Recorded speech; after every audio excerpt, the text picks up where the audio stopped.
एक बार फिर से मैं आप सभी का अपने इस वीडियो लेक्चर में स्वागत करता हूं। और आज मैं आपके लिए लेके आया हूं कक्षा 8 के भूगोल का अध्याय 2, जिसका पार्ट फर्स्ट है ये। तो आइए हम इस वीडियो की शुरुआत करें। और आगे बढ़ने से पहले मैं आप लोगों को बता देना चाहता हूं कि आप मेरे टेलीग्राम चैनल को भी ज्वाइन कर सकते हैं, जहां पे मैं आपके रिक्वायरमेंट के अकॉर्डिंग नोट्स, एनसीईआरटी के नोट्स भी प्रोवाइड करवाऊंगा या करवा सकता हूं, अगर आप लोगों को डिमांड होगी तो।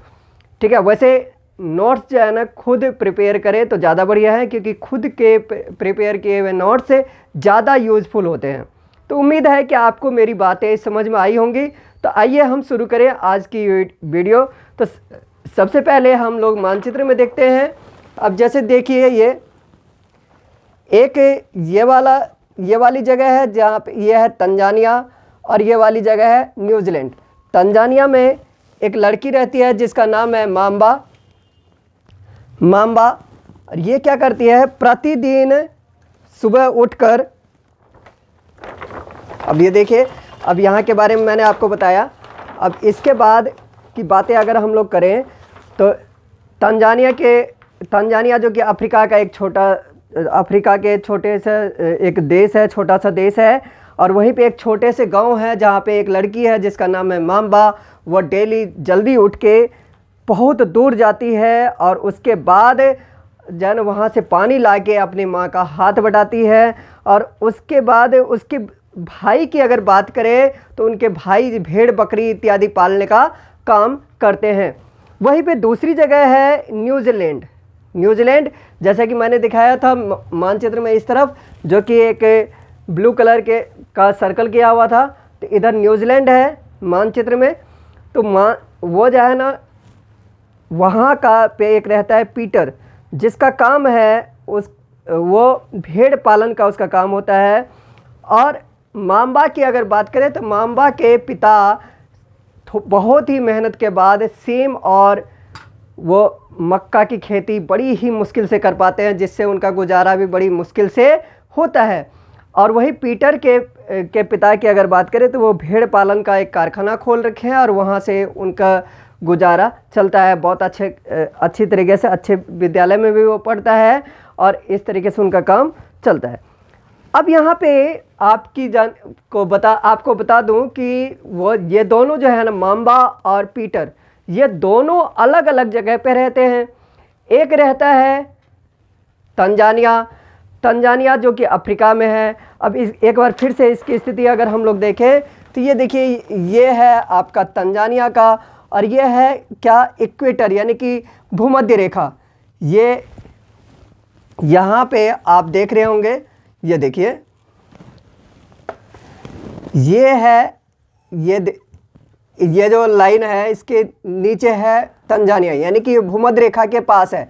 तो यहाँ पे क्या होता है कि ज़्यादा से ज़्यादा बारिश होगी, और यहाँ की जो मौसम है वो इस के अनुसार हो सकता है कि यहाँ पे कुछ अच्छी अनुकूल स्थिति नहीं रही हो।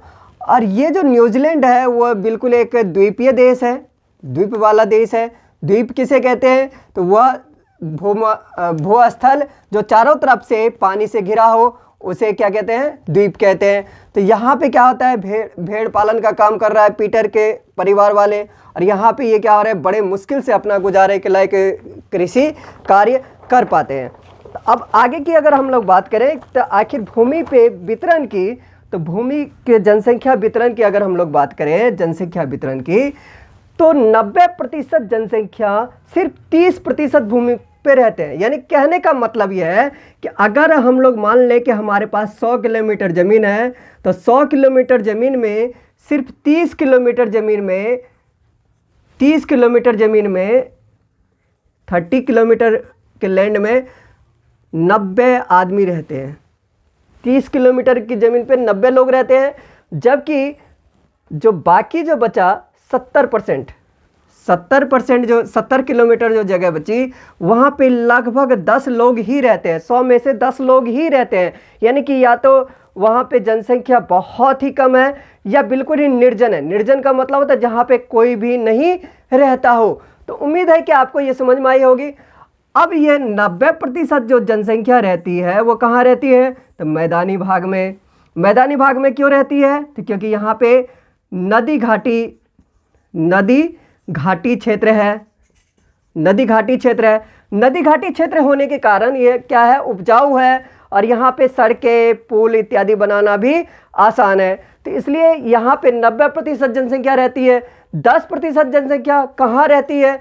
तो देखिए, या तो यहाँ पे 10% जनसंख्या होने का कारण क्या है? तो उबड़ खाबड़ स्थलाकृति। स्थल की आकृति जो है वो कैसी है? जमीन की उबड़ खाबड़ है। उसके बाद क्या है? पर्वतों के तीव्र ढाल, यानी कि ये इस तरीके से होगा। या फिर जलाक्रांत संभावित निम्न क्षेत्र। जलाक्रांत संभावित निम्न क्षेत्र उसे कहते हैं जहां पे जल का जमाव बहुत ज़्यादा होता है और जल वहां पे ज़्यादातर जमे रहते हैं। उम्मीद है कि आपको ये मेरी बातें समझ में आई होंगी। उसके बाद मरुस्थल और सघन वन क्षेत्र। यहाँ पे भी क्या होता है? ये एकदम बिल्कुल घने वन क्षेत्र होते हैं, और घने वन क्षेत्र होने के कारण यहाँ पे बहुत ही कम रोशनी होती है, जो कि रहने के लिए अनुकूल नहीं होता है। अब उसके बाद हम लोग बात करते हैं भूमि उपयोग की। तो भूमि उपयोग आखिर है क्या? तो भूमि उपयोग जैसे कृषि के लिए हम करते हैं, वानिकी यानी कि वन लगाने के लिए, सड़क निर्माण के लिए, उद्योग के लिए, पुल के लिए, और भी बहुत सारी चीज़ें हैं जिनके लिए हम भूमि का उपयोग करते हैं। अब भूमि का उपयोग किन कारक पे निर्भर करता है? तो ये निर्भर करता है स्थल की आकृति कैसी है। जैसे एक उदाहरण के लिए, अगर पहाड़ी क्षेत्र है तो पहाड़ी क्षेत्र में सड़कें बनाना बहुत ही मुश्किल होता है, तो वहाँ पे उम्मीद है कि कम सड़कें बनी हो। मृदा यानी कि वहाँ की मिट्टी कैसी है? अनुपजाऊ है, उपजाऊ है, मैदानी क्षेत्र है, या पहाड़ी क्षेत्र है, पठारी क्षेत्र है, तो उसके अनुसार भी वहाँ की मिट्टी कैसी है उससे निर्भर करता है। जलवायु वहाँ की कैसी है, खनिज, जल की उपलब्धता यानी कि वहाँ पे जल किस तरीके से उपलब्ध है, और समुद्र तल से ऊंचाई, और भी बहुत सारी चीज़ें हैं जिसके कारण भूमि का उपयोग निर्धारित होता है। तो फटाफट आप लोग इसको पॉज करके और इसको नोट कीजिए, उसके बाद हम आगे की बात करते हैं। अब देखिए, अब आगे की बात अगर करें तो भूमि का वितरण। तो भूमि का वितरण किस प्रकार से है, यानी कि भूमि का बंटवारा किस तरीके से हुआ है उसको हम समझते हैं। तो भूमि का वितरण स्वामित्व के आधार पर दो प्रकार से होता है। एक को कहते हैं हम निजी भूमि, और दूसरे को कहते हैं सामुदायिक भूमि। निजी भूमि क्या होती है? जिसमें व्यक्ति विशेष का होता है, जैसे कि आपका खेत या आपकी प्लॉट, आपका प्लॉट, ये सब जो है ना क्या है? निजी भूमि है, जिसपे आपका अधिकार है, या आपके पिताजी का अधिकार है, या आपके दादाजी का अधिकार है, तो वो क्या आपका क्या है? निजी भूमि है। सामुदायिक भूमि, जिसमें समुदाय यानी कि पूरे समूह, यानी कि उस गांव का या उस जगह के पूरे समूह के लोगों का उस पर क्या होता है? अधिकार होता है, तो उसको हम कहते हैं सामुदायिक भूमि। और इसीलिए इसको हम कहते हैं साझा संपत्ति संसाधन, यानी कि साझा, सभी लोगों का साझा है। ये जैसे कि पार्क या चारागाह, यानी जहाँ पे हम किसी भी मवेशी को चराते हैं, या फिर और भी जो बिल्डिंग है, तो वो क्या है? सामुदायिक भूमि का भाग है। आजकल क्या हुआ कि भूमि का एक अलग तरीके से भी उपयोग किया जा रहा है, जिसको सांस्कृतिक उपयोग कहते हैं। सांस्कृतिक उपयोग का मतलब क्या है? कि मेला लगाने के लिए, मंदिर बनाने के लिए, मस्जिद बनाने के लिए, या फिर चर्च इत्यादि बनाने के लिए, तो इसके लिए भी आजकल उपयोग किया जा रहा है भूमि का। तो इसको हम कहते हैं सांस्कृतिक उपयोग।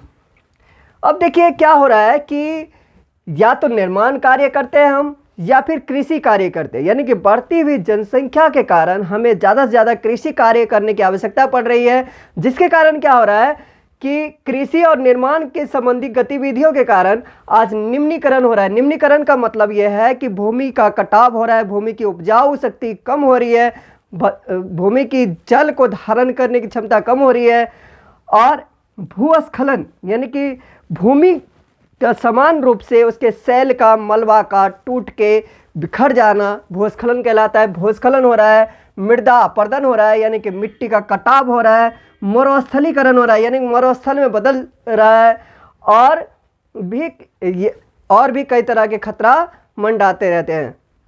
तो इस तरीके से हमने ये देखा। अब क्या है कि भूमि संसाधन का संरक्षण करने की हमें आवश्यकता इसलिए महसूस होती है।